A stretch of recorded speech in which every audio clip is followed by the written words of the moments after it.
श्री सच्चिदानंद सद्गुरु साईनाथ महाराज की जय।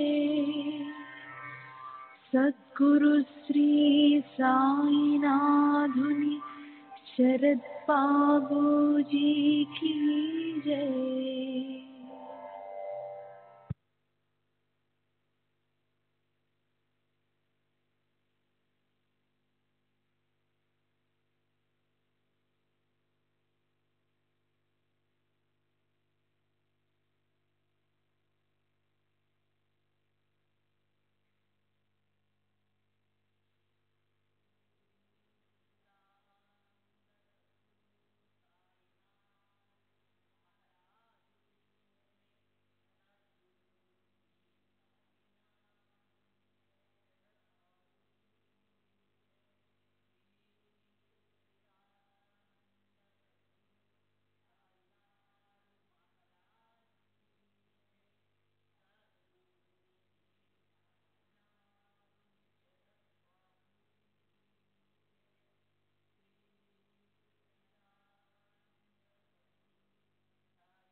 श्री सच्चिदानंद सद्गुरु साईनाथ महाराज की जय।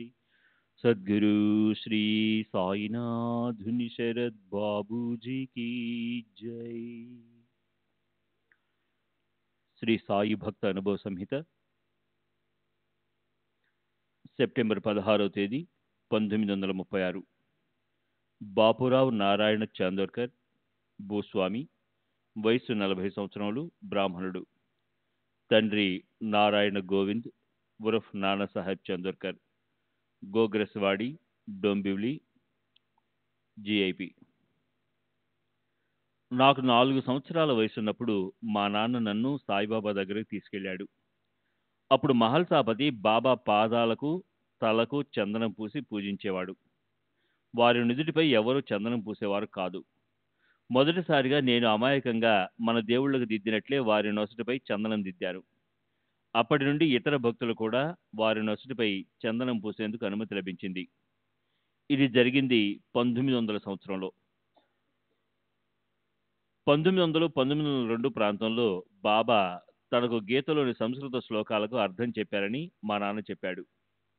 వారు నిగూఢ నీతి కథలు, సాంకేతిక పరిభాష ఉపయోగించకుండా సామాన్యంగా పండితులు చెప్పే విధంగా బోధించారు. 1902 సంవత్సరం తరువాత నుండి బాబా నిగూఢమైన రీతిలో నీతి కథలు, సంజ్ఞలతోనూ మాట్లాడడం ప్రారంభించారట.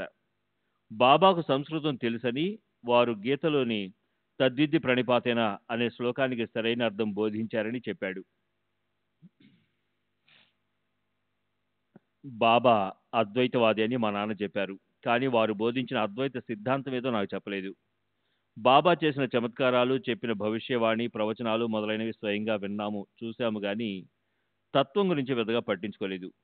1913 తర్వాత భక్తులు అసంఖ్యాకంగా బాబా చెంత గుమిగూడేవారని, దీనివలన వారి ప్రశాంతతకు భంగం వాటిల్లిందని మా నాన్న చెప్పారు. బాబా ఒకసారి కన్నీటితో, నేను దేనినైతే విస్తారంగా ఇవ్వదలిచానో దానిని తీసుకునేవారే లేరు, నేను ఇవ్వలేనటువంటిదే వారు కోరుతున్నారు అని వాపోయారట. మా నాన్నగారికి జామినీర్కి బదిలైంది. ఒకసారి బాబా మా నాన్నగారితో ఒక ఆసక్తికరమైన చమత్కారం గురించి చెప్పారు. 1903, 1904 ప్రాంతంలో జామ్నేర్లో మా అక్క మైనతాయి ప్రసవం కష్టమైనప్పుడు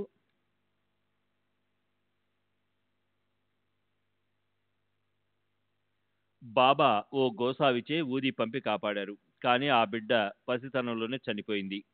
మా అక్క చిన్న వయసులోనే ఇంకో సంతానం లేకుండా విధవరాలైంది. ఇది మా కుటుంబాన్నంతా విషాదంలో ముంచేసింది. మా నాన్నతో కలిసి మేమంతా షిరిడి వెళ్ళాము. మా నాన్న బాధతో నిశ్శబ్దంగా బాబా ముందు కూర్చున్నాడు. సాధారణంగా మా నాన్నను చూడగానే బాబా పలకరించేవారు. మా నాన్న కూడా సంతోషంగా కబుర్లు చెప్పేవాడు. అంతా ఉల్లాసంగా ఉండేది. ఈసారి అక్కడ నిశ్శబ్ద వాతావరణం ఉంది. కొన్ని నిమిషాల తర్వాత బాబానే మొదట నిశ్శబ్దాన్ని ఛేదించారు. బాబా, నీవు ఎందుకు అంత నిశ్శబ్దంగా ఉన్నావు? చందోర్కర్, బాబా, మీకంతా తెలుసు. మేము మీ రక్షణలో ఉన్నప్పుడే ఈ దుర్ఘటనలు జరిగాయి. అల్లుడు మరణించాడు. పసిబిడ్డ కూడా కన్నుమూసింది. బాబా, నీవు బిడ్డ కోసం, అల్లుడు కోసం నా దగ్గరికి వచ్చి ఉంటే పొరపాటు పడినట్లే. ఈ విషయంగా నా దగ్గరికి రానవసరం లేదు. ఇవన్నీ అంటే బిడ్డ పుట్టడం, బంధువులు మరణించడం వంటివి, ఇవన్నీ నా ఆధీనంలో లేవు అని, అవి పూర్వకర్మకు అనుగుణంగా జరుగుతుంటాయి. ఈ జగత్తును సృష్టించిన ఆ పరమేశ్వరుడు కూడా వాటిని మార్చలేడు. భగవంతుడు ఆ సూర్యుడిని గాని చంద్రుడిని గాని వారి నిర్ణీత ప్రదేశాలకు 2 గజాల అవతల నుండి ఉదయించమని శాసించగలడు అనుకుంటున్నావా? శాసించలేడు, శాసించడు కూడా. అలా జరిగితే అంతా తారుమారై గందరగోళం అయిపోతుంది. చందోర్కర్, అయితే మీరు ఒకరికి కొడుకు పుడతాడని చెప్తారు, వారికి కొడుకు పుడతాడు. మరొకరికి ఉద్యోగం వస్తుందని చెప్తారు, వారికి ఉద్యోగం వస్తుంది.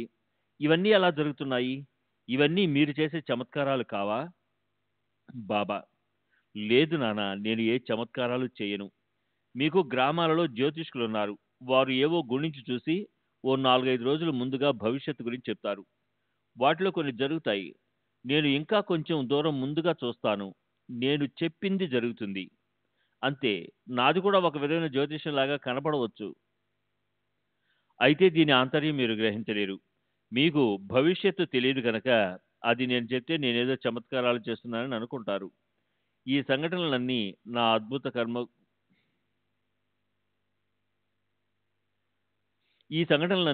అద్భుత శక్తికి నిదర్శనాలను తలచి నా పట్ల భక్తి గౌరవాలను చూపుతారు.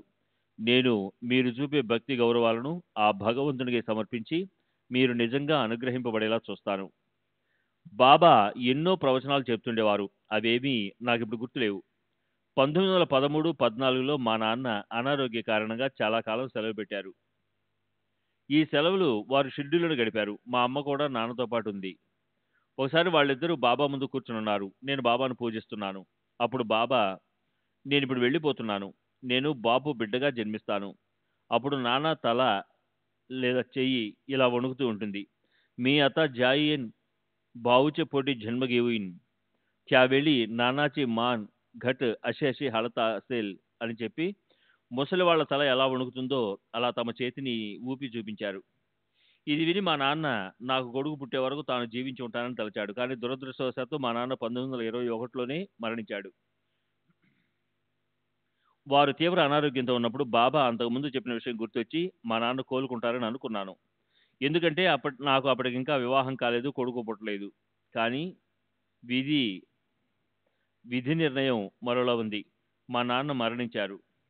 నాకు 1922లో వివాహమైంది. మా నాన్న తల ఎక్కడా వణకలేదు. నాకు తెలిసినంత వరకు బాబా వల్లించే మంత్రాలన్నీ సంస్కృతంలో కాక అరబిక్, పర్షియన్ భాషల్లో ఉండేవి. బాబా కొండాజీతో కలిసి ఫత్యా చదివేవారు. భక్తులు తెచ్చిన కేసరి అంటే షీరా నైవేద్యం మసీదు గూటిలో అంటే నింబార్లో పెట్టినప్పుడు బాబా మరియు కొండాజీ అరబిక్లో కానీ పర్షియన్లో కానీ అంటే నాకు తెలియని భాషలో ఏదో ఉచ్చరిస్తుండేవారు. బాబా మహావాక్యాలు వెల్లించేవారని మా నాన్న నాతో ఎప్పుడు చెప్పలేదు. 1908లో మా నాన్న పండరపురంలో పనిచేస్తున్నప్పుడు నేను ఆయనతో కలిసి షిరిడి వెళ్ళాను. బాబా మా నాన్నను నైవేద్యంగా పూరన్ పొడిలు చేసి తీసుకుని రమ్మన్నాడు. ఆయన అలాగే చేసి బాబాకు సమర్పించి బాబాను తన బసకు వచ్చి భోంచేయమన్నారు. బాబా నేను వస్తాను వెళ్ళు అన్నారు.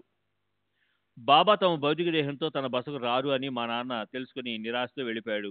ఇది జరిగేటప్పుడు మాధవరావు దేశపాండే బాబా చెంతనే ఉన్నాడు.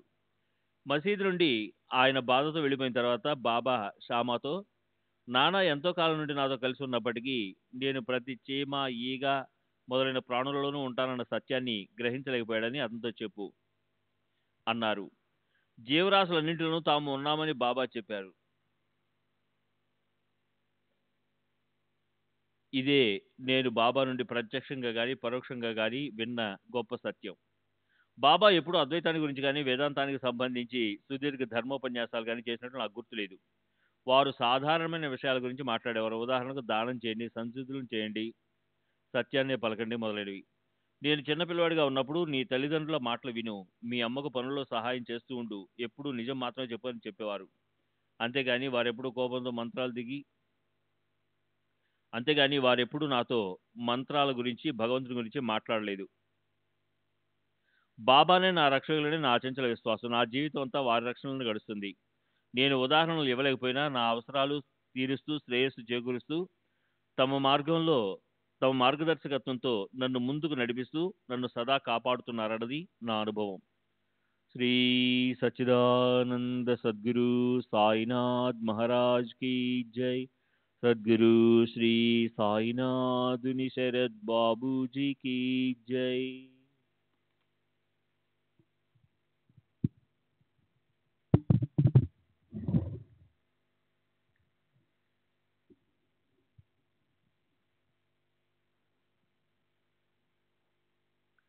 సెప్టెంబర్ 17వ తేదీ 1936 శ్రీమతి చంద్రాబాయి, కీర్తిశేషులు రామచంద్ర బోర్కర్ భార్య, వయసు 66 సంవత్సరాలు, విల్లే పార్లే.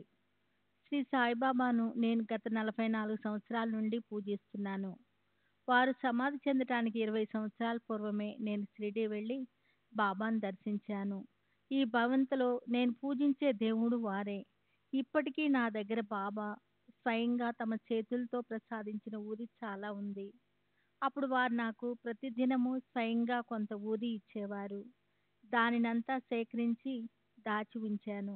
ఎందుకంటే వారి చేతుల నుండి వచ్చిన ఊది అమూల్యమైనది, అది శక్తివంతమైనది. కాబట్టి నా దగ్గర బాబా పవిత్ర దంతంతో కూడిన తాయెత్తు కూడా ఉంది. ఆ పవిత్ర దంతాన్ని వారి జ్ఞప్తిగా నాకు ప్రసాదించారు. బాబాపై నాకు అపారమైన భక్తి విశ్వాసాలు ఉండేవి. దానికి తగినట్లు వారు కూడా నన్ను అంతగా అనుగ్రహించారు. నేను 1898 ప్రాంతంలో బాబాను దర్శించినప్పుడు చాటేవాడ లేదు. మసీదు కూడా ఇప్పటి తీరుగా లేదు. మసీదుకు మరమ్మతులు చేసి తిరిగి నిర్మించిన తర్వాతే చాటేవాడ నిర్మించబడింది. ఆ రోజుల్లో బాబా ఇప్పుడు చాటేవాడలో ఉన్న వేప చెట్టు క్రింద కూర్చుని ఉండేవారు. బాబా నీటితో దీపాలు వెలిగించే లీలను నేను చూశాను. వారు మొదట రేకు డబ్బాలో నిల్వ ఉన్న కొద్ది నూనెలో నీరు పోసి త్రాగారు. తర్వాత ప్రమిదలను నీటితో నింపి వెలిగించారు. బాబా కొయ్య పలకను సన్నని గుడ్డ పీలికలతో మసీదు కప్పుకు వేలాడదీసి దానిపై నిద్రించడం కూడా చూశాను. ఆ కొయ్య పలక 4 మూలలా వెలుగుతున్న దీపాలుండేవి. అప్పుడు గొప్పవారెవరూ బాబాను దర్శించేందుకు వచ్చేవారు కాదు. నేను షిరిడి ఎప్పుడు వెళ్ళా గ్రామస్తుల ఇళ్లల్లోనే ఉండేదాన్ని. బాబా నాపై చూపిన కరుణ అపారము. ఈ విషయం చెప్పేటప్పుడు ఆమెకు బాబా పైనున్న కృతజ్ఞతాభావము అతిశయించగా కన్నీరు కార్చింది. దుఃఖభారంతో మాట్లాడలేక గద్గద్ కంఠంతో మధ్య మధ్యలో ఆగి సంభాషణ సంభాషణ కొనసాగించింది. నా భర్త శ్రీ బోర్కరు ఎప్పుడూ సాయిబాబాను దర్శించేందుకు వెళ్ళలేదు. అయినప్పటికీ బాబా వారిని దయతో కాపాడుతూ వచ్చారు. వృత్తిరీత్యా ఇంజనీర్ అయిన నా భర్త 1909లో పండ్రీపురంలో బ్రిడ్జి నిర్మాణపు పనుల్లో నిమగ్నమై ఉన్నాడు. అప్పుడు మా వారి నివాసము పండ్రీలోనే. మా వారు అక్కడ ఉన్నప్పుడు నేను షిరిడీ వెళ్ళి బాబాను సేవిస్తూ ఉన్నాను. ఒకరోజు బాబా, నీవు పండ్రీపురం వెళ్ళడం మంచిది, నేను నీ వెనకే వస్తాను, నాకు ఏ వాహనాలు అక్కర్లేదు అని నన్ను వెంటనే బయలుదేరమన్నారు.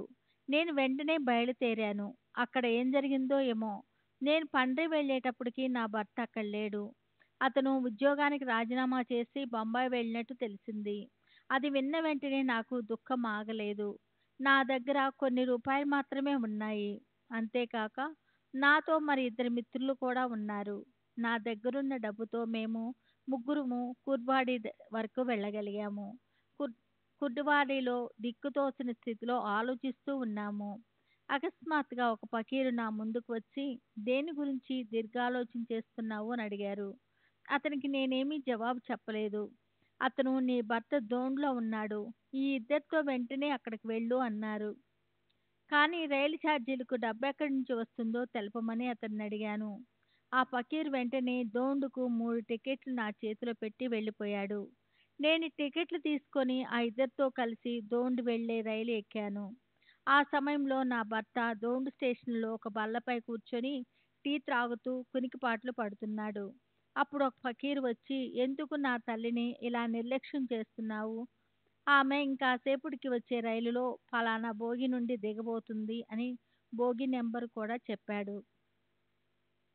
నా భర్త ఉలిక్కిపడి, ఎవరి ఫకీరు, ఎందుకు ఇలా చివాట్లు పెడుతున్నాడు అనుకుంటూ పైకి చూశాడు. కానీ ఫకీరు అంతర్ధానమయ్యాడు. అంతలో రైలు వచ్చింది. నా భర్త నన్ను కలుసుకొని ఇంటికి తీసుకెళ్ళి తనకు ఫకీర్ కనిపించిన విషయం చెప్పి, నేను పూజించే సాయిబాబా ఫోటో చూపించమని అడిగాడు. నేను చూపించాను. దాన్ని చూసిన తర్వాత తనకు ప్లాట్ఫారంపై కనిపించిన ఫకీరు సాయిబాబా అనే రూఢీ చేసుకున్నాడు. నా గురుబంధువైన ఉపాసిని మహారాజు షిరిడి విడిచి ఖరగ్పూర్ వెళ్ళటానికి ముందు ఒక గురు పౌర్ణమి రోజున పూజా ద్రవ్యాలు నైవేద్యం తీసుకుని వెళ్ళి వారిని పూజించమని బాబా నన్ను ఆదేశించారు. అలాగే నేను మహారాజు దగ్గరికి వెళ్ళి అదే బాబా ఆదేశంగా చెప్పి వారిని పూజించాను. మహారాజు నన్ను నిరోధించకుండా పూజను స్వీకరించారు. ఆ ఒక్కసారే తప్ప తిరిగి వారినెప్పుడూ పూజించలేదు. నేను ఉపాసిని మహారాజుని ఒక గురుబంధువుగా పరిగణించాను. కానీ చాలామంది షిరిడీవాసుల వలె వారిని ద్వేషించలేదు. అలా ఎవరిని ద్వేషించవద్దని, ఈర్ష్య, అసూయ, విరోధము, పోటీ మొదలైన భావాలకు చోటివ్వద్దని, ఎవరైనా నిన్ను ద్వేషించి విరోధిస్తే మౌనంగా నామాన్ని ఆశ్రయించి వాళ్ళకి దూరంగా ఉండమని తరచూ చెప్తుండేవారు. ఉపాసిని మహారాజుపై నాకున్న అభిప్రాయాన్ని ఇతరులకే కాక మహారాజు కూడా సరిగ్గా అర్థం చేసుకోలేదు. 2 సంవత్సరాల క్రితం ఉపాసిని పంచకన్య సంస్థాన స్థాపనలో మార్పులు తెచ్చే సందర్భంలో ఏర్పాట్లు చూడటానికి నేను సాకోరి వెళ్ళాను. అప్పుడు కూడా మహారాజు నాకు వారితో విరోధభావం ఉన్నట్లు అపార్థం చేసుకుని విడిగా మాట్లాడేందుకు అవకాశం ఇవ్వలేదు. నేను తిరిగి వచ్చేశాను. 1918లో బాబా సమాధి చెందడానికి ముందు తర్వాత కూడా వారు నా వాళ్ళపైన చూపిన దయ, కరుణ అంతులేనివి. తాము దేహత్యాగం చేసిన తర్వాత నా శ్రేయస్సు గురించి బాబా ముందే యోచించారు. 1918లో దసరాకు 3 నెలల ముందు వారు నాతో, బాయి అంటే బాబా నన్నెప్పుడూ బాయి అని పిలిచేవారు, ఇక మీదట నన్ను చూడటానికి నువ్వు ఇక్కడికి రానవసరం లేదు, నీవెక్కడున్నా నేను నీతోనే ఉంటాను అన్నారు. ఈ మాటలు చెప్తున్నప్పుడు ఆమె కళ్ళు చెమర్చాయి. బాబా ఎంతో దయతో పలికిన ఆ మాటలు నిత్య సత్యాలు. తర్వాత నేను వెళ్ళిపోయాను. దసరాకు కొద్ది రోజుల ముందు నేను పంచాగ్నిలో ఉన్నప్పుడు బాబా తరచూ నా గురించే ఆలోచిస్తున్నారని, వారు ఎక్కువ రోజులు జీవించేటట్లు లేరని హరిసీతారాం దీక్షిత్తు నాకు కబురు పంపాడు. నేను వెంటనే బయలుదేరి బాబా తుది శ్వాస విడిచే సమయానికి షిరిడీ చేరాను. అంతిమ సమయంలో నేను వారి నోట్లో నీరు పోశాను. భాగ్య కూడా అలాగే చేశాడు. బా బాబా భాగ్యపై కొరికి అంతిమ శ్వాస విడిచారు. ఆ తర్వాత 1919లో ఒకసారి, 1933లో మరోసారి నేను షిరిడీ వెళ్ళాను.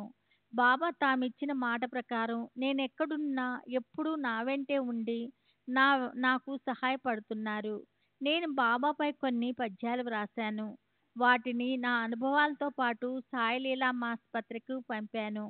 1918కి నాకు 48 సంవత్సరాలు నిండాయి.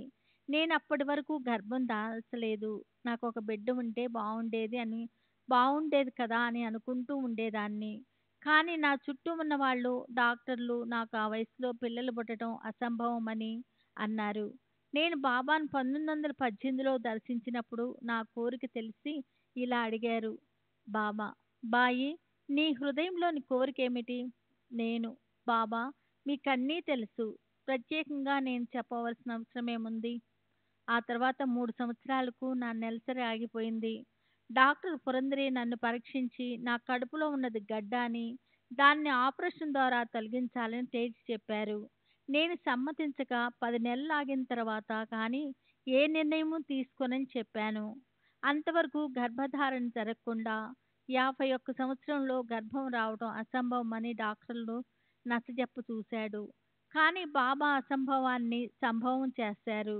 బాబా మహాసమాజ్ చెందిన 3 సంవత్సరాల 2 రోజులకు అంటే 1921లో ధనత్రయోదశి నాడు నాకు కుమారుడు జన్మించాడు. ఈ ప్రసవం చెంబూరులో జరిగింది. ప్రసవం సమయం అప్పుడు డాక్టర్లు కానీ నర్సు కానీ ఎవరూ లేరు. నేను ఎలాంటి మందులు కూడా వాడలేదు. ప్రసవమయ్యే రోజు కూడా మామూలుగానే పనులన్నీ చేసుకున్నాను. ఆ రోజు రాత్రి ఎవరి సహాయం లేకుండా సుఖంగా ప్రసవించాను. బిడ్డ గర్భంలో ఉన్న 9 నెలలు మాత్రం కాళ్ళు వాయటం మొదలైన ఎన్నో సమస్యలు ఎదురయ్యాయి. నేనప్పుడు కొన్ని నెలల పాటు పెద్దగా ఆహారం తీసుకునేదాన్ని కాదు. తరచూ ఊదిని నీళ్ళల్లో కలుపుకుని త్రాగేదాన్ని. 1921లో నా భర్త బండి మీద నుండి పడటంతో ఆయన కాలు విరిగింది. నేను వారిని ఇంటికి తీసుకెళ్లి విరిగిన చోట ఊది పూసి బీబా గింజల పిండిని తాగ్బీవల అను మూలికను పేస్ట్లా చేసి కాలుకు పట్టించేదానిని. ఇలా 3 నెలలకు చేసేటప్పటికి కాలు నయమైపోయింది. అంతేకాక 1934లో నా భర్త మరణించే సమయంలో బాబా చూపిన కరుణ అపారము. ఈ ఘటన జరగటానికి 2 నెలల ముందు నుండే ఈ విపత్తును ఎదుర్కొనేందుకు బాబా నన్ను మానసికంగా సిద్ధం చేశారు. ఒకరోజు కలలో నాకు బాబా కనిపించి, భయపడవద్దు, శ్రీరాముణ్ణి, నా భర్త పేరు రామచంద్ర, తీసుకుని వెళ్తాను అన్నారు. నన్నే ముందు తీసుకెళ్ళు బాబా అని అన్నాను. నేను చేయాల్సిన పనులు మిగిలి ఉన్నాయని, అందువల్ల నా భర్త మరణాన్ని ఓర్పుతో సహించి నాకు విధించిన కార్యాలు నెరవేర్చమని బాబా చెప్పారు. ఈ కల విషయం నా భర్తకు చెప్పాను. ఆయన దాన్ని తేలిగ్గా తీసుకొని ఇది కలే కదా అన్నారు. ఆ సంఘటన చాతుర్మాసం ముగియటానికి 2 నెలల ముందు జరిగింది. కానీ తర్వాత కొన్ని రోజులకు ఆయన మూత్రపిండాలకు సంబంధించిన జబ్బుతో తీవ్రంగా బాధపడసాగాడు. దీనికి తోడు వెక్కిళ్ళు రావటం ప్రారంభించాయి. నా భర్త తనకు అవసాన దశ సమీపించిందని తెలుసుకున్నాడు. కానీ తనకు చాతుర్మాసం గడిచిన తర్వాత చనిపోవాలని కోరిక బలంగా ఉందని చెప్పాడు. ఈ మాటలు చెప్పిన వెంటనే వారి కాళ్ళు చేతులు బిగుసుకుపోయాయి. స్పృహ కోల్పోయాడు. మృత్యు గడియలు సమీపిస్తున్నట్లు కనిపించాయి. నేను బాబాను ఆర్తిగా ప్రార్థించాను. వారిని చాతుర్మాసం వెళ్లేంత వరకు బ్రతికించమని వేడుకున్నాను. మరుసటి రోజు నా భర్త స్పృహలోకి వచ్చాడు. కాళ్ళల్లో కదలిక వచ్చింది. వారు చాలా ఉల్లాసంగా కనిపించారు. చాతుర్మాసం ముగిసి 7 రోజులు గడిచాయి. కార్తీక పౌర్ణమి వచ్చింది. ఆ రోజు అర్ధరాత్రి వారు టీ త్రాగి నన్ను బాబాకు హారతి ఇవ్వమన్నారు. హారతి ఇచ్చిన తర్వాత విష్ణు సహస్రనామం పెద్దగా చదవమన్నారు. నేను చదవటం మొదలుపెట్టి మరుసటి ఉదయం డాక్టర్లు వచ్చేంత వరకు కొనసాగించాను. డాక్టర్ నా భర్తను పరీక్షించి కోలుకుంటాడని చెప్పాడు. కానీ నాకు తెలుసు నా భర్త ఆ మధ్యాహ్నమో సాయంత్రమో మరణిస్తాడని. నేను వారికి త్రాగడానికి గంగ నీరిచ్చాను. నీరు త్రాగిన కాసేపటికి శ్రీరామ్ శ్రీరామ్ అన్నాడు. ఇంతలో ఒక కుర్రవాడు వచ్చి మా వారిని బాబా అని పిలిచాడు. వారు ఓహ్ అని లేవటానికి ప్రయత్నిస్తూ శ్రీరామ్ శ్రీరామ్ అని ఉచ్చరిస్తూ అంతిమ శ్వాస విడిచాడు. నేను నా భర్త ప్రక్కనే ఉండి వారికి ఉత్తమ గతి ప్రసాదించమని బాబాను శ్రీకృష్ణుడిని ప్రార్థించాను. ఆ విధంగా నా భర్త భగవంతుణ్ణి బాబాను స్మరిస్తూ మరణించాడు. నా భర్త జీవితానికి మంచి మంచి ముగింపు ఇవ్వటంలో బాబా అనుగ్రహం ప్రస్ఫుటంగా కనిపించింది. మా వారు మరణించిన తర్వాత నా కుమారుని పోషణ, ఈ భవంతిని నిలబెట్టుకోవాల్సిన బాధ్యత నాపై పడ్డాయి. కొందరు బంధువులు నాకు వెడతెగని తిక్కులు తెచ్చి కోర్టులో వ్యాజ్యమేస్తానని బెదిరించారు. నేను ఎంతో కష్టపడి 14,000 రూపాయలు సేకరించి వారికి ఇచ్చి ఈ ఇంటిని వారి బారి నుండి కాపాడుకోవాల్సి వచ్చింది. తర్వాత కొందరు శత్రువులు మంత్రించిన నిమ్మకాయతో క్షుద్రశక్తులను ఆవింపచేసి మా ఇంటిలోనికి విసిరారు. మాకు హాని చేయాలని, మా ఇంటిని ఎవరూ అద్దె తీసుకోకూడదని వారు అలా చేశారు. సాయిబాబా నా కలలో కనిపించి ఈ విషయం గురించి చెప్పారు. నేను వెంటనే మా మనిషిని గోవాకు పంపి అక్కడున్న మా కులదైవాన్ని ప్రార్థించి ఆ దేవి అనుగ్రహంతో ఆ క్షుద్ర ప్రయోగాన్ని మంత్రాలను తిప్పికొట్టేటట్టు చేశాను. శ్రీ సచిదానంద సద్గురు సాయినాథ్ మహారాజ్ కీ జై. సద్గురు శ్రీ సాయినాథుని శరత్ బాబూజీ కీ జై.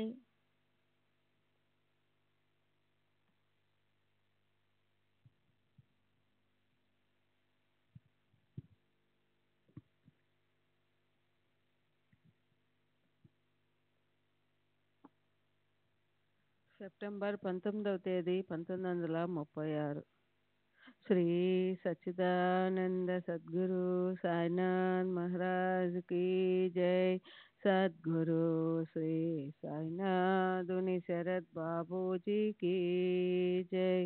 సెప్టెంబర్ 19వ తేదీ 1936.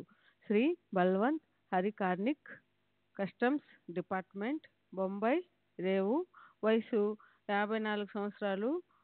Gourd Bandar road, Bandra. నేను సాయిబాబా భక్తుడను. ఇంటిలో సాయిని పూజించడమే కాక ప్రతి సంవత్సరం వారి దర్శనార్థం క్రమం తప్పకుండా షిరిడి వెళ్తూ ఉంటాను. దాసగణ కీర్తనలు వినడం ద్వారా నాకు మొదట సాయిపై భక్తి విశ్వాసాలు ఏర్పడ్డాయి. మొదటిసారిగా 1911లో షిరిడి వెళ్ళి బాబాను దర్శించాను. వారి కళ్ళు నన్ను ఎంతగానో ప్రభావితం చేశాయి. వారితో ఒక్క మాట మాట్లాడకపోయినా ప్రతి సంవత్సరం వారిని తప్పక దర్శించాలని నిర్ణయించుకున్నాను. నేను షిరిడి వెళ్ళి వచ్చిన తర్వాత నా తల్లిదండ్రులు కూడా షిరిడి వెళ్ళి బాబాను దర్శించారు. అప్పటి నుండి మా కుటుంబం అంతా నిత్యం సాయిని పూజించ ఆరంభించాము. నాకు చెప్పుకునేటంతటి అనుభవాలు బాబాతో లేవు. అసలు నేను ఎలాంటి కోరికలను ఆశించి వారిని దర్శించేవాడిని కాదు. 1918 గురు పౌర్ణమి నాడు మాత్రం నా ఆధ్యాత్మిక శ్రేయస్సు గురించి వారిని అడగాలని తలచాను. కానీ వారు ప్రసన్నంగా కనిపించినందువల్ల వారిని ఏమీ అడగలేక అసంతృప్తితో బయటికి వచ్చి టాంగా ఎక్కబోతున్నప్పుడు నానావళి వచ్చి నన్ను కౌగిలించుకొని, భగవంతుడు నీకు మేలు చేస్తాడు, అల్లా తేరా అచ్చా కరేగా అన్నాడు. నా భార్య సాయిబాబాను దర్శించిన తర్వాత వారి భక్తురాలయ్యింది. ఆమె 1928లో మరణించింది. మరణానికి ముందు ప్రసవానంతరం వచ్చే అస్వస్థతలతో దాదాపు 9 నెలలు బాధపడి చివరకు మృత్యుముఖానికి చేరింది. చివరి 6-7 రోజులు ఆమె పూర్తిగా స్పృహ కోల్పోయింది. నేను ఆమె ముందు బాబా ఫోటోను పెట్టాను. ఆశ్చర్యకరంగా అంతిమ గడియల్లో ఆమెకు స్పృహ వచ్చింది. ఆమె చేతులు జోడించి ముందు బాబాకు, తర్వాత నాకు నమస్కరించింది.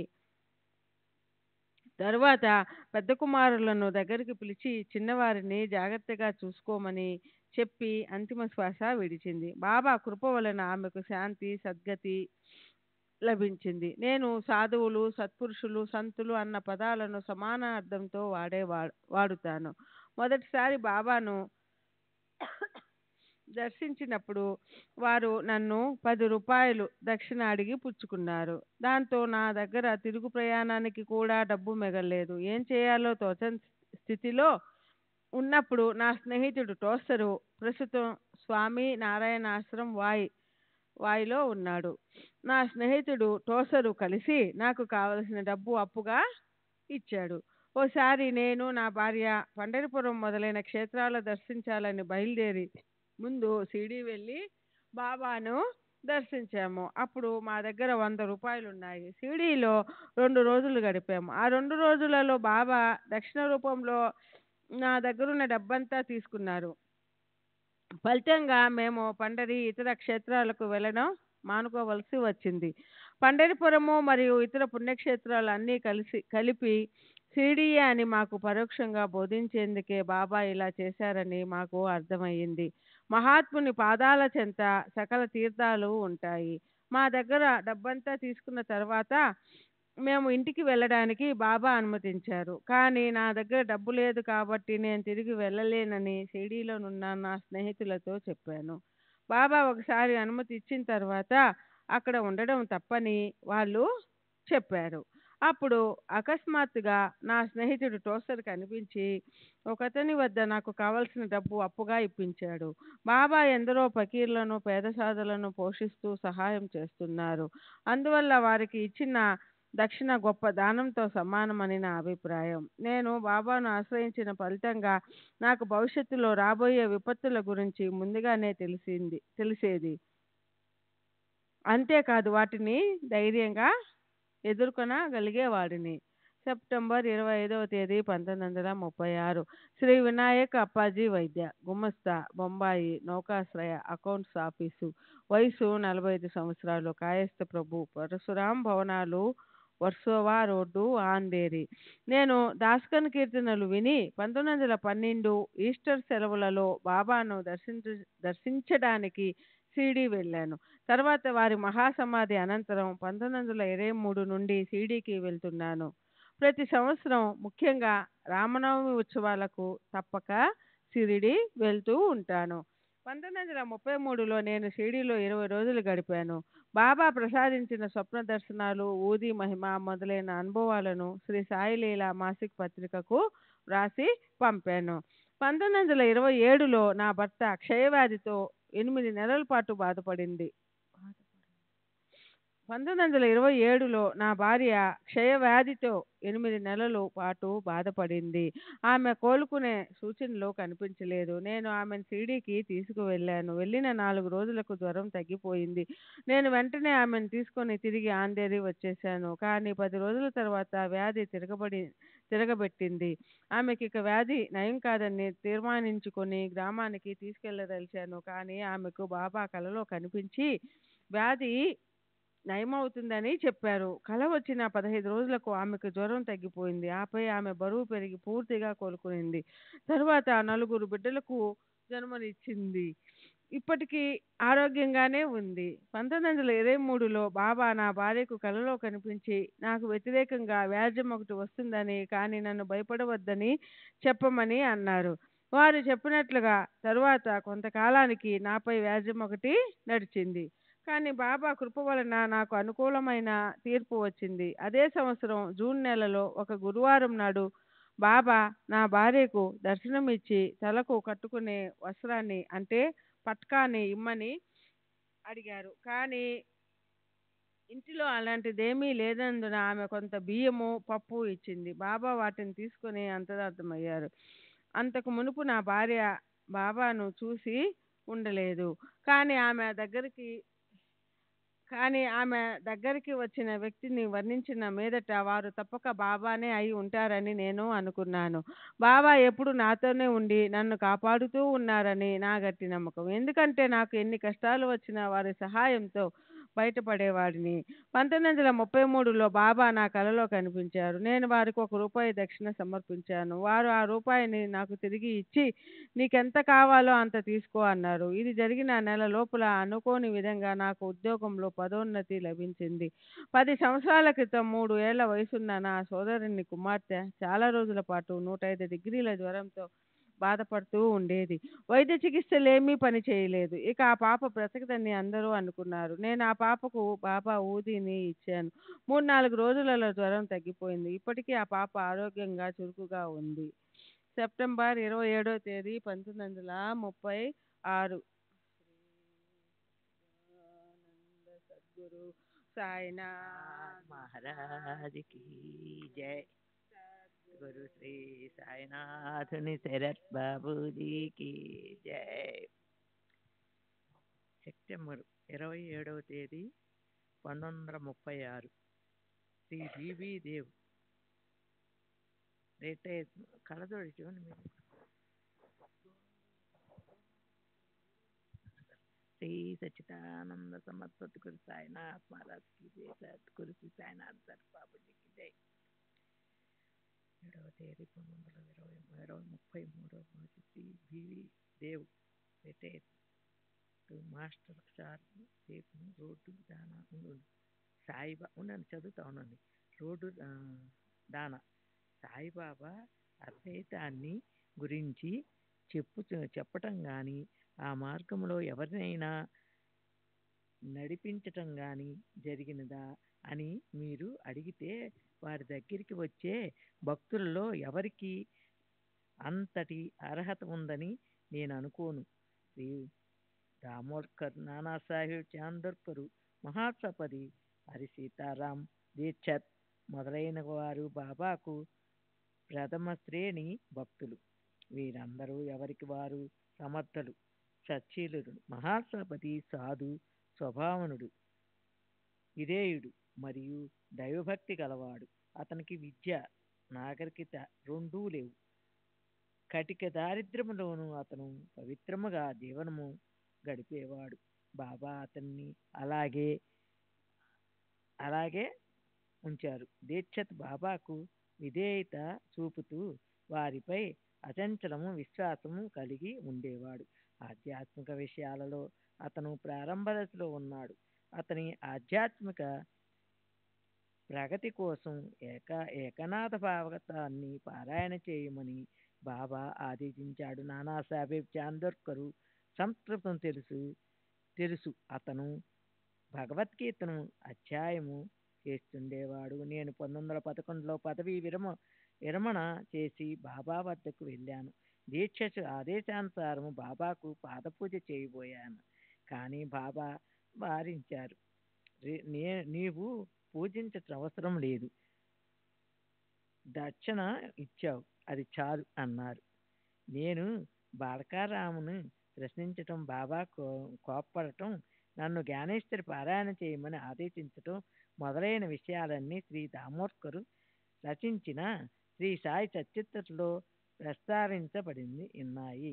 బాబా ఒకసారి దక్షిణ రూపంలో ఒకటి తర్వాత ఒకటిగా 4 బంగారు నాణాలు నా వద్ద నుండి తీసుకున్నారు.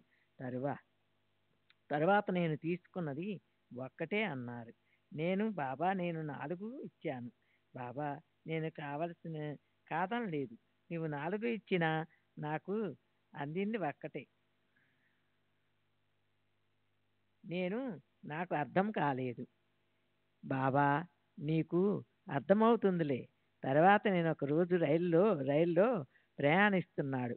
ఒక యువ ఫకీరు నా భోగిలోనికి వచ్చి నన్ను బిచ్చ అడిగాడు. నేను అతనికి 1 పైసా ఇచ్చాను. అతను తనకు 4 కావాలని అడిగాడు. నేను అతనికి 4 నాణెం ఇచ్చాను. అతడు తనకు ఒక్కటే ఇచ్చినట్లు చెప్పి వెళ్ళిపోయాడు. మరొకసారి నాకు ఒక వృద్ధ సన్యాసి తటస్థపడి తనకేదైనా ఇవ్వమన్నాడు. నేను అతనికి 1 నాణెం ఇచ్చాను. కానీ అతను 4 కావాలన్నాడు. ఇలా బాబా వివిధ రూపాలలో వచ్చి నాకు వారి మాటల్లోని అంతరార్థము బోధించటానికి ప్రయత్నిస్తున్నట్లు అవగతమైంది. నేను వారికి మనస్సు, బుద్ధి, చిత్తము, అహంకారం అను 4 ఇచ్చిన వారు తీసుకునేది ఒక్కటే, అది ఆత్మ లేక జీవుడు అన్న విషయము క్రమంగా అర్థమైంది. నేను ఒకసారి హఠయోగి వద్ద ఆసనాలు నేర్చుకోవటానికి ప్రయత్నించాను. కానీ బాబా నా కలలో కనిపించి వారించారు. నేను మానేయటానికి ఒప్పుకున్నాను. తర్వాత వారు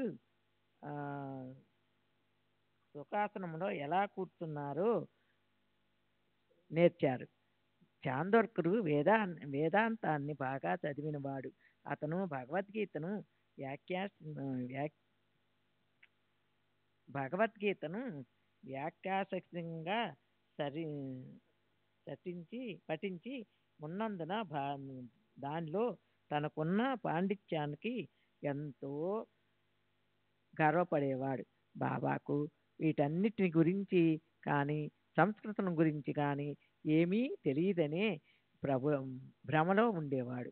ఒకరోజు బాబా ఒక చిన్న సంఘటన ద్వారా అతనిలోని అహంకారాన్ని అణిచివేశారు. ఆ రోజుల్లో బాబా వద్ద జనసందోహము అంతగా ఉండేది కాదు. నానా వంటి సన్నిహిత భక్తులకు మసీదులో బాబాను ఏకాంతంగా కలుసుకొని మాట్లాడే అవకాశం ఉండేది. ఒకరోజు నానా బాబా చెంత కూర్చుని ఉన్నాడు. నానా ఏమిటి నీలో నీవే ఏదో కొనుక్కుంటున్నావు? నానా నేను ఒక సంస్కృత శ్లోకాన్ని వర్ణిస్తున్నాను. బాబా ఏ శ్లోకాన్ని? నానా భగవద్గీతలో ఉన్నది.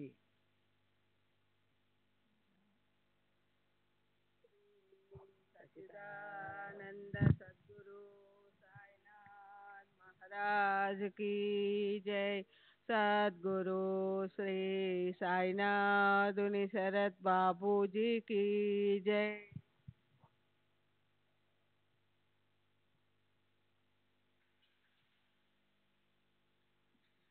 श्री सच्चिदानंद सद्गुरु साईनाथ महाराज की जय। सद्गुरु श्री साईनाथ శరత్ బాబూజీకి జై। బాబా పెద్దగా చెప్పు. అప్పుడు నానా భగవద్గీత 4వ అధ్యాయంలో 34వ శ్లోకాన్ని ఇలా వల్లించాడు.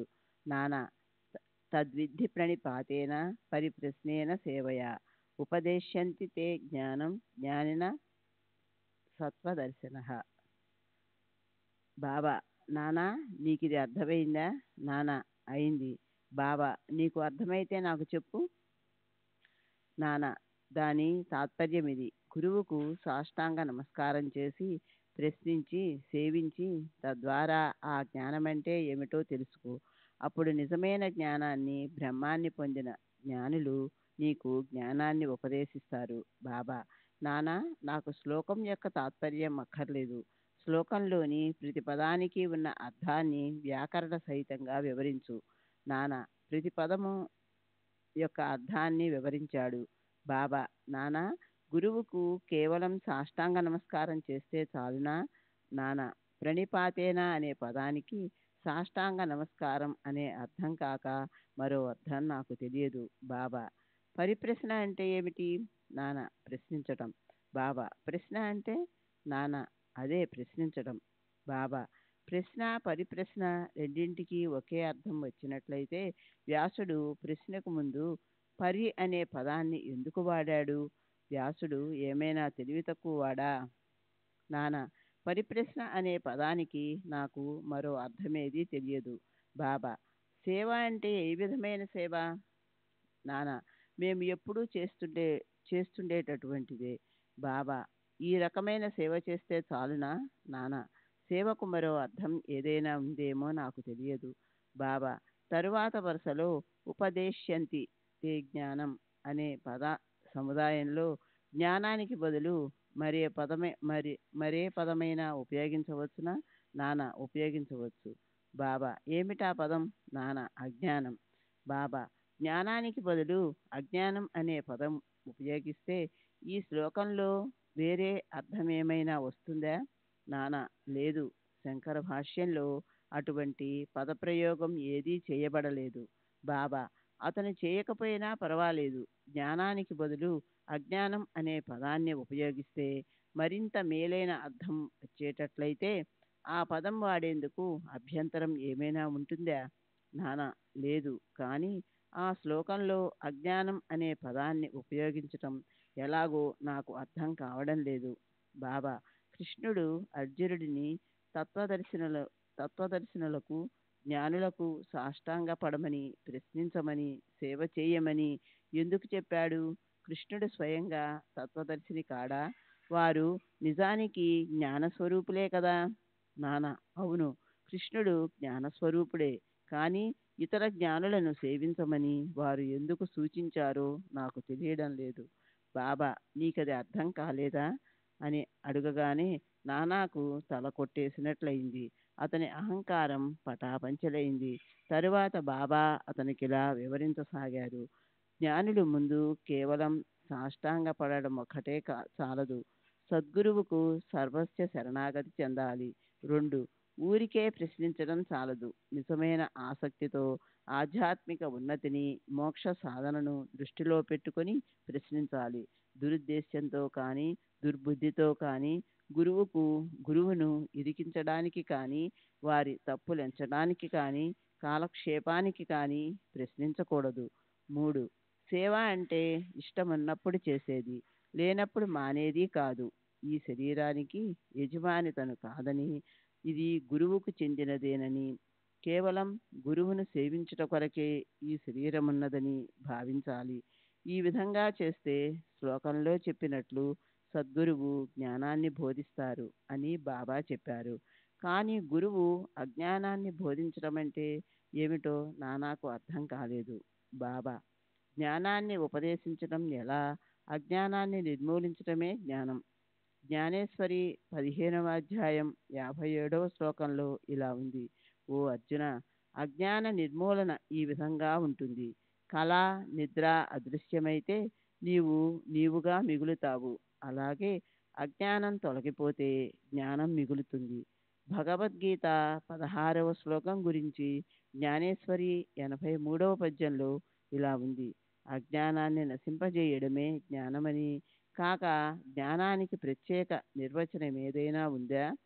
చీకటిని పారద్రోలడమే వెలుగు, ద్వైతాన్ని నశింపజేయడమే అద్వైతం. ద్వైతాన్ని నశింపజేయడం గురించి మాట్లాడేటప్పుడు అద్వైతాన్ని గురించి, చీకటిని పారద్రోలటం గురించి మాట్లాడేటప్పుడు వెలుతురుని గురించి ప్రస్తావిస్తాము. అద్వైతమును పొందాలంటే ద్వైత భావమును మనలో నుంచి తీసివేయాలి. అదే అద్వైత స్థితిని పొందడం. ద్వైతములోనే ఉండి అద్వైతమును గూర్చి ఎవరు మాట్లాడగలరు? ఎవరైనా ఆ స్థితిని పొందితే తప్ప ఆ వాస్తవాన్ని గ్రహించడం ఎలా సంభవం? శిష్యుడు కూడా మూర్తిభవించిన జ్ఞానమే. సద్గురువు శిష్యుని మధ్య ఉన్న భేదం వారి మనోవైఖరి. సత్యాన్ని గ్రహించుట, అద్భుతమైన మానవాతీత శక్తి, సాటిలేని సామర్థ్యము, దివ్యశక్తి సంపన్నత. సద్గురువు నిర్గురుడు, సచ్చిదానందుడు, జగత్తును మానవాళిని ఉద్ధరించుటకు మానవ రూపం ధరించినవాడు. దాని వలన వారి అసలైన నిర్గుణ స్వభావం, అస్తిత్వం, దివ్యశక్తి, జ్ఞానం కొంచెం కూడా మార్పు చెందదు. శిష్యుడు కూడా అట్టి స్వరూపము కలవాడే. కానీ అతని అనేక జన్మల సంస్కారం వల్ల కలిగిన అజ్ఞానం తాను శుద్ధ చైతన్యమనే సత్యాన్ని దృష్టికి రానియకుండా కప్పివేస్తుంది. భగవద్గీత 5వ అధ్యాయంలోని 15వ శ్లోకం: అజ్ఞానేనావృతం జ్ఞానం తేని ముహ్యంతి జంతవః లో చెప్పినట్లుగా నేను సామాన్య జీవుడను, దీనుడను, అల్పుడను అని శిష్యుడు అనుకుంటాడు. గురువు ఈ అజ్ఞానమనే మూలాలను నిర్మూలించి ఉపదేశం ఇవ్వాలి. లెక్కలేనన్ని జన్మల నుండి సంపాదించిన అజ్ఞానమును గురువు నిర్మూలించి ఉపదేశించవలెను. ఎన్ని జన్మలెత్తినా శిష్యునిలో ఆ భావాలు చెక్కు చెదరకుండా ఉంటాయి. తాను అల్పుడను అని అనుకుంటున్న శిష్యునికి గురువు అనేక జన్మల నుండి నీవు దైవానివి, శక్తిమంతుడవు, సంపన్నుడవు అని బోధించగా తాను నిజంగా దైవమన్న సత్యాన్ని కొద్ది కొద్దిగా గ్రహిస్తాడు. తాను శరీరమని, తానొక జీవినని, లేక అహంకారమని, దైవము, జగత్తు తన నుండి భిన్నమన్న ఆలోచన ఎన్నో జన్మల నుండి నిరంతరంగా కొనసాగుతున్న ఒక భ్రమ. దీనిపై ఆధారపడి చేసిన కర్మల ఫలితంగా అతను సుఖాన్ని, దుఃఖాన్ని లేదా ఈ రెండింటి యొక్క మిశ్రమాన్ని అనుభవిస్తున్నాడు.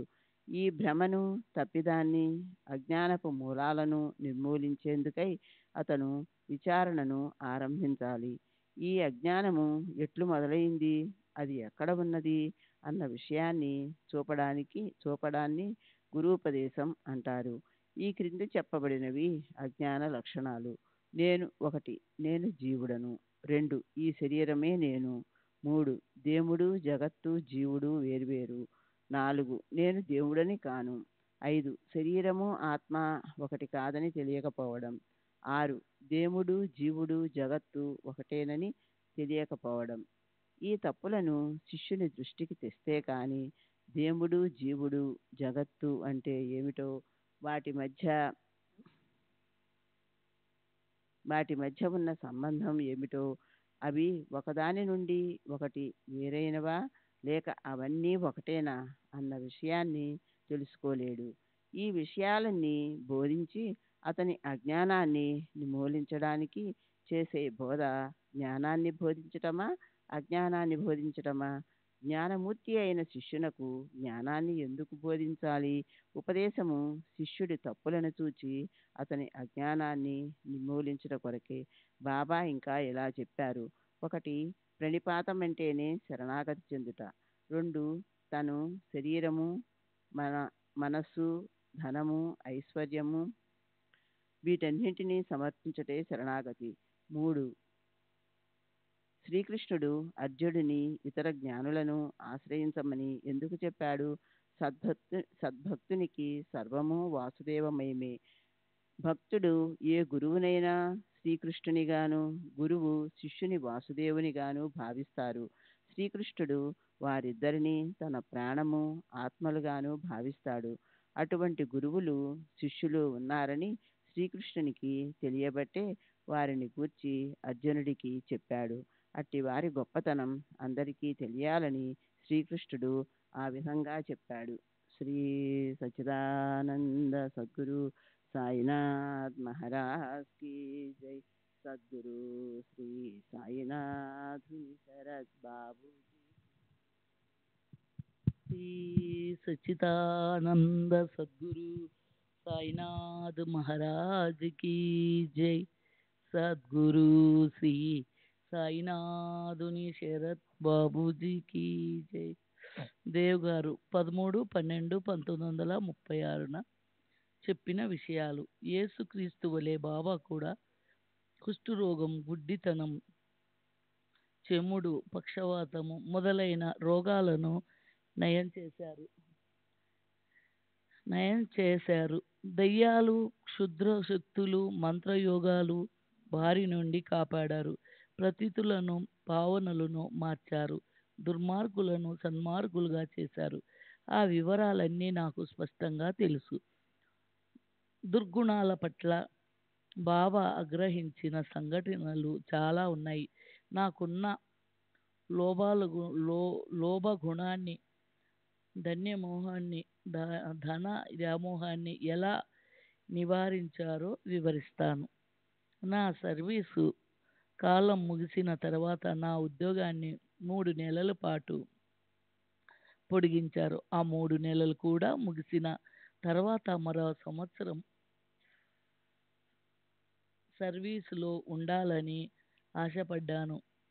నా సర్వీసు మరో సంవత్సరం పొడిగించామని అభ్యర్థించారు. కలెక్టరు నా అభ్యర్థనను పరిశీలనకు పంపారు. అందరూ చర్చించిన మీదట నా సర్వీసు 1 సంవత్సరం పొడిగిస్తున్నట్లు ఉత్తర్వులు జారీ చేశారు. ఆ సమయంలో నాకొక కల వచ్చింది. కలలో బాబా ఇంకొకరితో కూర్చొని ఉన్నారు. నేను బాబాకు సాష్టాంగ నమస్కారం చేశాను. బాబా, ఈ పుస్తకం ఏమిటో నీకు తెలుసా? నేను తెలీదు బాబా. ఇవి నీ ఖాతా పుస్తకాలు. వీటిని నేను పరిశీలిస్తున్నాను. నా ఖాతా పుస్తకాల? బాబా, అవును. ఇక్కడ చూడు. 17 తర్వాత 16 వస్తుందా లేక 16 తర్వాత 17 వస్తుందా? నేను 16 తర్వాతే 17 వస్తుంది బాబా. మరి నీ ఖాతాలో 17 తర్వాత 16 ఎలా వచ్చింది? నేను అదెలా జరిగింది బాబా? బాబా, చూడు నీ ఖాతా ఇదిగో అంటూ తెరిచిన పుస్తకాన్ని నా వైపు విసిరారు. నేను దానిని పరీక్షించాను. అది నా ఖాతా పుస్తకమే. అవును బాబా, నా ఖాతాలో 17 తర్వాత 16 వచ్చింది. ఇది ఎలా జరిగింది అని అడిగాను. తర్వాత నేను ఆ కాళ్ళ యొక్క అంతరార్థాన్ని గురించి ఆలోచించాను. అది నాకు బోధపడింది. సెప్టెంబర్ 8వ తేదీన 1936. శ్రీ శ్యామరావ్ జైకర్, చిత్రకారుడు, వయసు 70 సంవత్సరాలు, విలేపర్లె. నేను 1916, 17 ప్రాంతంలో షిరిడి వెళ్ళాను. అక్కడ నేను కొందరితో కలిసి నివసించేవాడిని. వాళ్ళు షిరిడి విడిచి వెళ్ళిపోయిన తర్వాత కూడా నేను అక్కడే ఉన్నాను. నేను ఇతరులతో కలిసి ఉన్నప్పుడు నాకు డబ్బు బాగా వస్తుండేది. అప్పుడు బాబా నన్ను దక్షిణ అడిగేవారు. నేను సమర్పించేవాడిని. ఆ వ్యక్తులు వెళ్ళిపోయిన తర్వాత నా దగ్గర డబ్బులు ఉండేవి కావు. అప్పుడు బాబా నన్ను దక్షిణ అడిగేవారు కాదు. నేను చెప్పకపోయినా వారికి నా పరిస్థితి తెలుసు. నా 16వ ఏట ఒక బ్రహ్మచారి నాకు శివ మంత్రాన్ని ఉపదేశించాడు. ఆ తర్వాత ఒక సన్యాసి దీనికి తోడుగా శక్తి మంత్రాన్ని ఉపదేశించాడు. నేను బాబా వద్దకు వెళ్ళేటప్పటికీ ఈ మంత్రోపదేశాలన్నీ జరిగి ఉన్నాయి. బాబా ప్రతి ఒక్కరిని వారి వారి గురువులను పూజించుకోమని, వారి గురువు ఉపదేశించిన మంత్రాలనే జపిస్తూ ఉండమని చెప్పేవారు. జో కరీత్ అలా తోచ్ కరా. బాబా నైతిక విలువల గూర్చి మంత్రం బోధించేవారు. ఉదాహరణ, పవిత్రంగా ఉండమని, సత్యాన్నే పలకమని, అందరినీ సమాన దృష్టితో చూడమని చెప్పేవారు. నాకు షిరిడీలో కొంతమంది వ్యక్తులు తెలుసు. రాధాకృష్ణాయి దగ్గర నేనెప్పుడూ వెళ్ళలేదు. వెళ్ళవలసిన అవసరము నాకు రాలేదు. నానావళి నాకు తెలుసు. అతడొక ప్రమాదకరమైన వ్యక్తి. బాబా అతనితో సావాసము చేయవద్దని నాతో చెప్పారు. మొదట నేను డాక్టర్ పిల్లే అతనితో సన్నిహితంగా ఉండేవాళ్ళం. ఒకసారి నానావళి డాక్టర్ పిల్లేను కొట్టాడు. అప్పటి నుండి అతని సావాసం మేము మానివేశాము. నానావళి బాబాను పూజించేవాడు కాదు, కానీ వారిని మర్యాద పూర్వకంగా చూసేవాడు. దుశ్చష్టలు మానమని నానావళి బాబా హెచ్చరించేవారు. బాబా ఒక్కొక్కసారి అతడిని కొట్టేవారు కూడా. నేను షిరిడిలో ఉన్న 8 నెలలు బాబా నోటి గుండా ఎన్నో సూక్తులు, ప్రవచనాలు విన్నాను. కానీ నాకు ఇప్పుడు అవేవి జ్ఞాపకాలు లేవు. బాబా ఎప్పుడు అద్వైత్యాన్ని గురించి ఎవరితోనూ చెప్పగా నేను వినలేదు. భక్తులు చాలా వరకు ఆరోగ్యము, ఐశ్వర్యము మొదలైన ప్రాపంచిక కోరికలను ఆశించి మాత్రమే బాబాను దర్శించేవారు. బాబా వారి కోరికలను నెరవేర్చేవారు. బాబా కృపదృష్టి ఎప్పుడు నాపై ఉన్నందువలన నేను సంతృప్తిగా ఉన్నాను. నా 2 కుమారులు మరణించినప్పటికీ బాబా నాకు ధైర్యాన్ని కలుగు చేశారు. బాబా మన అవసరాలకు అనుగుణంగా డబ్బు కూడా ఇస్తున్నప్పటికీ డబ్బును మాత్రం ఆశించి వారి దగ్గరకు వెళ్ళకూడదు. బాబా తమ మసీదు గోడలన్నీ బంగారంతో చేసినవని, ప్రజలు ఇక్కడికి వచ్చి ఈ సంపదనంతా బండ్లతో నింపుకొని తీసుకువెళ్ళాలని కోరుకునేవారు. కానీ అలా తీసుకుని పోయేవారు ఎవరు లేరని వాపోయేవారు. 17/10/1936 నాడు చెప్పిన విషయాలు. రావ్ బహదూర్, ఎం.వి. ప్రధాన్ నిలువెత్తు బాబా తైలవర్ణ చిత్రాన్ని గీయమని నన్ను కోరాడు. అందుకని నేను బాబాను స్వయంగా చూడడానికి మొదటిసారి షిరిడి వెళ్ళాను. మసీదుకు వెళ్ళి బాబాను పరిశీలించి చూశాను. వారు నన్నలాగా చూశారు. బాబా తైలవర్ణ చిత్రం వేయడానికి వారి అనుమతి కావాలి కనుక మాధవరావు దేశపాండే శ్యామ బాబా వద్దకు వెళ్ళి వారి అంగీకారము కోరాడు. అప్పుడు బాబా, పేద ఫకీర్నైనా నాకు తైలవర్ణ చిత్రం ఎందుకు శ్యామా, నీవు నీ చిత్రాన్ని గీయించుకోరాదు అన్నారు. కానీ చివర చిత్రం వేసేందుకు బాబా అనుమతినిచ్చారని శ్యామ వచ్చి నాతో చెప్పాడు. ప్రధాన్ నన్ను ఒక చిత్రాన్ని గీయమన్నాడు. చిత్రపటాలను తీసుకొని మూడవ దానిని బాబా వద్దకు తెచ్చి బాబా స్పర్శతో పవిత్రం చేయించి దీక్షితును ఇచ్చాడు.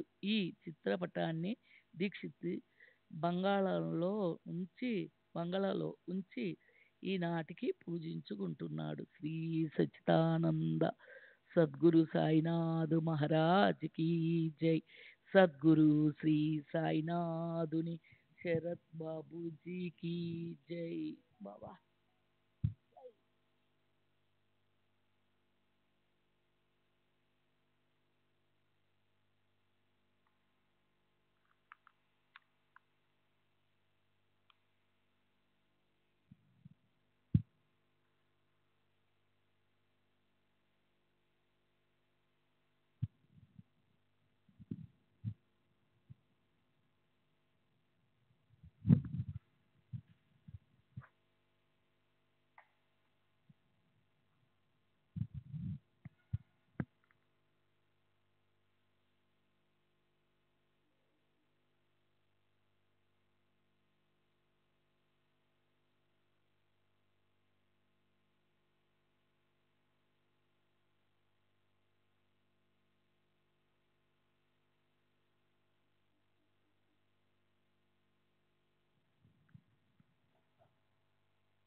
श्री सच्चिदानंद सद्गुरु साईनाथ महाराज की जय। सद्गुरु श्री साईनाथ शरद बाबू जी की जय। साई रहम नजर करना, बच्चों का पालन करना। साई रहम नजर करना, बच्चों का पालन करना। जाना तुमने जगत पसार, सब ही झूठ जमाना। जाना तुमने जगत पसार, सब ही झूठ जमाना। साई रहम नजर करना, बच्चों का पालन करना। साई रहम नजर करना, बच्चों का पालन करना। मैं अंधा हूँ बंदा आपका, मुझसे पथ दिखलाना। मैं अंधा हूँ बंदा आपका, मुझसे पथ दिखलाना। साई रहम नजर करना, बच्चों का पालन करना। साई रहम नजर करना, बच्चों का पालन करना। दास गणों कहे अब क्या बोलूं, थक गई मेरी रसना। दास गणों कहे अब क्या बोलूं, थक गई मेरी रसना। साई रहम नजर करना, बच्चों का पालन करना। साई रहम नजर करना, बच्चों का पालन करना। रहमो नजर करो अब मोरे साई, तुम बिना नहीं मुझे माँ बाप बाई। रहमो नजर करो मैं अंधा हूँ बंदा तुम्हारा। मैं अंधा हूँ बंदा तुम्हारा मैं ना जानू, मैं ना जानू, मैं ना जानू, अल्लाह इलाही रहमो नज़र करो, रहमो नज़र करो, अब मोरे साई तुम बिना नहीं मुझे माँ बाप भाई, रहमो नज़र करो, काली जमाना मैंने गमाया, काली जमाना मैंने गमाया, साथी आखिर का, साथी आखिर का, साथी आखिर का, तुम बिना कोई, रहमो नज़र करो, रहमो नज़र करो, अब मोरे साई तुम बिना नहीं मुझे माँ बाप भाई, रहमो नज़र करो, अपने मस्जिद का झाड़ू गड़ो है, अपने मस्जिद का झाड़ू गड़ो है, मालिक हमारे, मालिक हमारे, मालिक हमारे, तुम बाबा साई, रहमो नज़र करो, रहमो नज़र करो, अब मोरे साई तुम बिना नहीं मुझे माँ बाप भाई, रहमो नज़र करो। श्री सच्चिदानंद सद्गुरु साईनाथ महाराज की जय। सद्गुरु श्री साईनाथ निशरद बाबू जी की जय।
श्री सच्चिदानंद सद्गुरु साईनाथ महाराज की जय।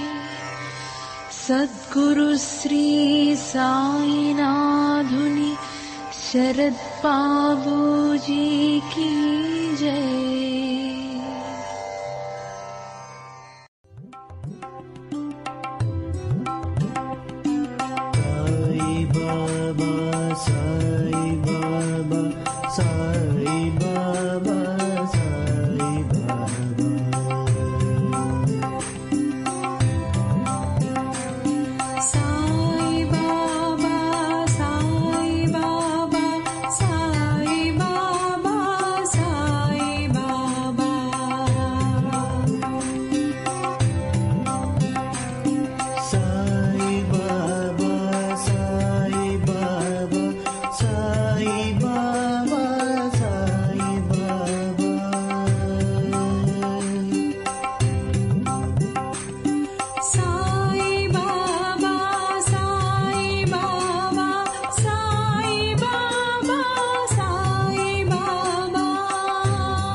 Sai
Baba,